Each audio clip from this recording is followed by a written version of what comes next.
I chose it, I suppose, because it represents everything about Afghanistan since 1980 when the Russians invaded.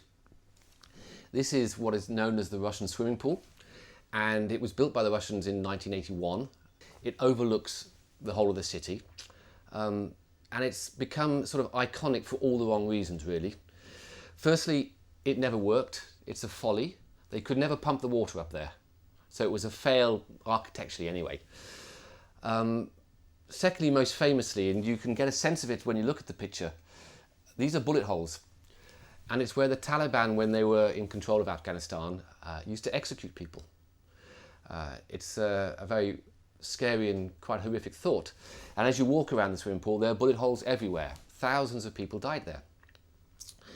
This photograph was taken in 2009 in June, and I'd gone up there, and that morning the Afghan government had semi-filled it with water, unexpectedly. And the kids, many of them who are orphaned and live on the streets, had rushed up there, and I was very fortunate to be there at the time. And it seemed wrong, but somehow right, that these kids were enjoying this incredible moment with all this intense heat. It was 35, 40 degrees, let's say. Bathing, enjoying it in a place where so much death and destruction had taken place.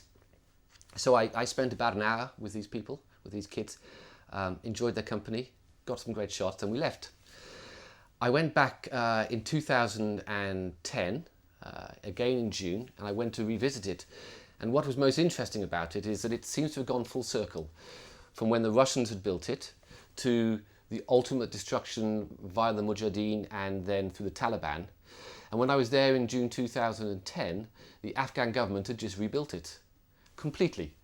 And it was pristine blue, and they put all the tiles back down and they'd rebuilt the diving boards. And it was empty. There was nobody there. It was fenced off. And it seemed to me to represent 30 years of the process of war that Afghanistan has been through. And I guess that's why I love the shot. One day I joined with one of the senior ministers there, and we took a trip out north of Kabul for about 2 hours. And as we were driving back in his convoy, he was looking out of the window very sort of whimsically and very sad, really. He was about 35 years old, this minister. And I asked him what he was thinking. And he said that before the Russians invaded in 1980, his family were very high up in the civil service in Afghanistan, and every year his extended family would visit this part of Afghanistan on their summer holidays. He said there were about 30 or 40 uncles and brothers and sisters and aunts and so on. And as he looked out of the window, he said, you know, the funny thing is, Martin, of those 40 people, I'm the only one still alive. And it was very, very difficult to really grasp that when I was nearly his age, to understand how my entire family could have been lost in 30 years. And I reflected upon the destruction that had taken place. And I was in Afghanistan in sort of summertime in 2010, walking around the back streets of Kabul, an area called Kartazay. And I came across this gentleman here standing by the biggest pile of wood you could imagine. And that's what has become of Afghanistan. It's been cut down. It's been fundamentally destroyed for all the wrong reasons. And as I walked past it, I realized that you can't come back from that as much as you try. So I tried to take a photograph that represented that sense of humanity against that sense of ecological destruction.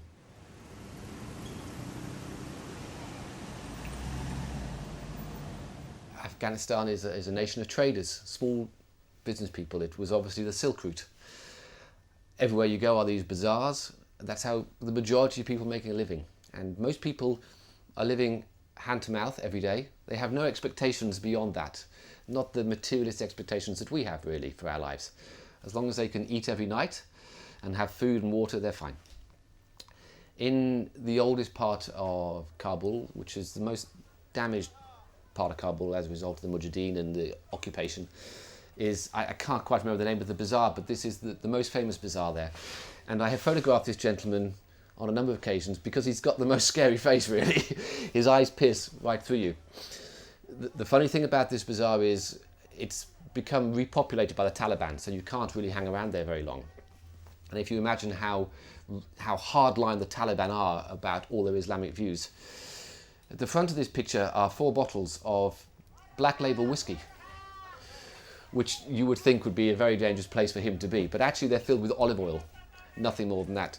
And every time I've had to publish this picture, or we've exhibited it around the world, we've had to paint out the black label whiskey, because there was this sense within the West that that's going to misrepresent him and cause him trouble. And yet the Taliban walk past him every day and they don't mind. I chose this picture because I think it represents the misunderstanding in ideology between the West and the Islamic world. It was a beautiful hot day and I asked whether I could go and spend some time there. In doing so, I ended up talking to the mullah who ran the mosque, and a crowd of people formed. And I trotted out a conversation that I'd had previously with other mullahs where we talked about religion. And Islam, it's their job to try and convert me to Islam. That's what they have to do, it's part of the Quran. And I obviously proposed a Christian view on things. And in all of my experiences of doing that with Islamic people, they have no problem with a Christian God at all.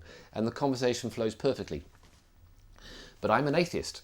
So at some point in the conversation, I always mention that actually I don't believe in God, I'm an atheist. And it changes fundamentally. It becomes aggressive and tense. And they tell you very straightforwardly, you can believe in any God that you believe in. It doesn't have to be our God, but you must believe in a God. And I'm an infidel for being an atheist. And this kind of always reminds me of that moment when I had just pronounced that actually I was an atheist, and there was a crowd of people behind me here who were not very happy. And this kid turned around and started walking away with a smile, and I just took a kind of off-the-hip photograph and snapped him. And it represents that moment between sort of peace and aggression on the other side.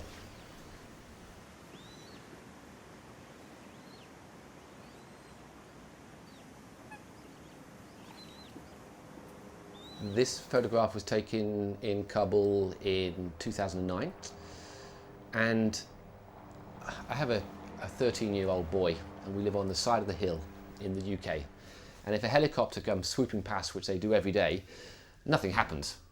Nobody runs away scared, nobody picks up a rock and throws it at it, because they've lived in a tranquil, peaceful world. They have no understanding of war. I was with these children, and we were having a perfectly nice time chatting away, well, children from the age of 6 to adolescence. And suddenly from nowhere, this old Russian military helicopter, of which there are thousands all the way across Afghanistan, came flying by across the horizon. And the mood changed just like that. Some of the children ran towards me terrified, genuinely concerned. Others turned, ran and picked up rocks and threw them at the helicopter. Obviously, they weren't going to hit them.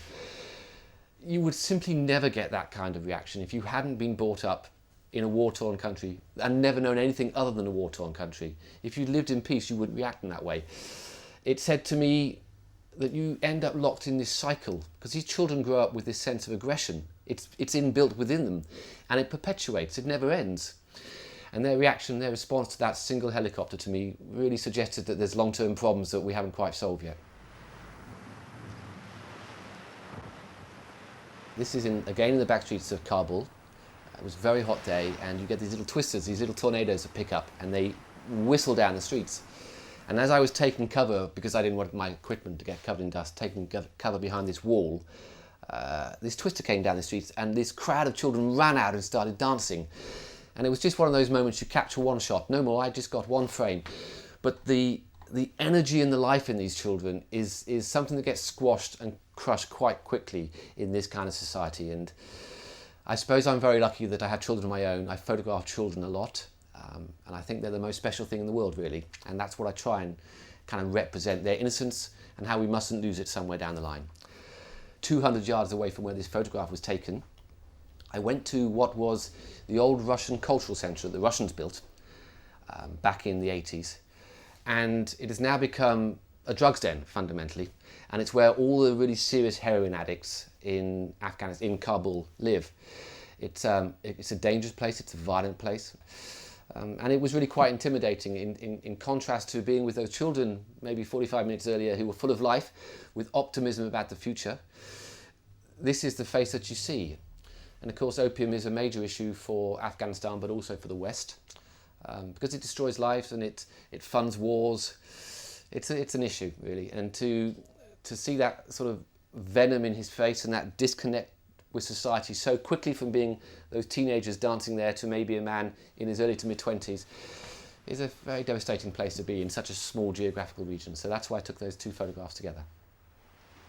I think being a woman in Afghanistan must be in many ways the most pitiable thing in the world, really. It's deeply distressing to see how they're treated from a very certain age. And I took this photograph because it represents that turning point where you are no longer an innocent girl with all the freedoms that your brothers would have, but where you are increasingly controlled in a male environment.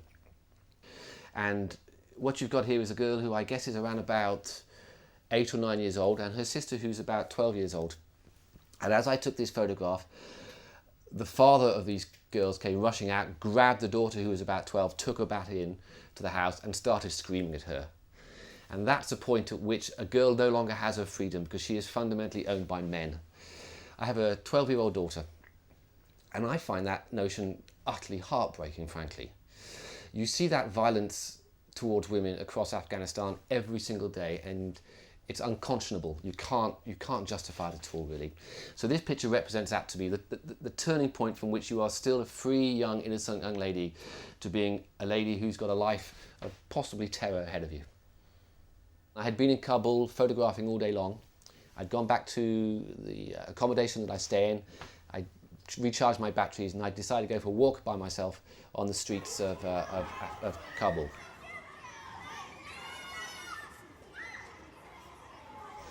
And I just came across this group of children, and I had probably one of the best half an hours of my life with them. We were just running up and down the streets, and I suppose really that's what this image represents to me, is that whatever we might do to a country, there's this next generation that's coming through that has to live with it, but can maybe make it a better place.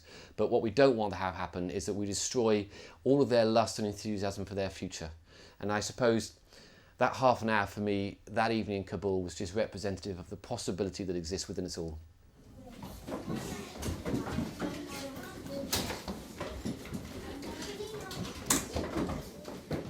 We went to a school in Herat, up in, again, near the Iranian border, and I just saw this unbelievably beautiful young lady that I hope represents the future of Afghanistan without Taliban and strict Islamic law.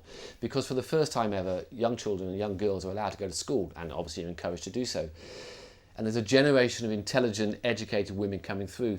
And I think the biggest fear that all the international community has and NGOs have is that when the forces, the Americans and the British and so on, NATO forces leave in 2014, and the Taliban, God forbid, will probably start to have much, much more control over the country, will this be a privileged generation of children, of girls who for 10 years had education that will be denied them in their future, will be denied their daughters? So for me, she's a sense of hope for Afghanistan and their women that they haven't had for 30 odd years. Let's hope it continues.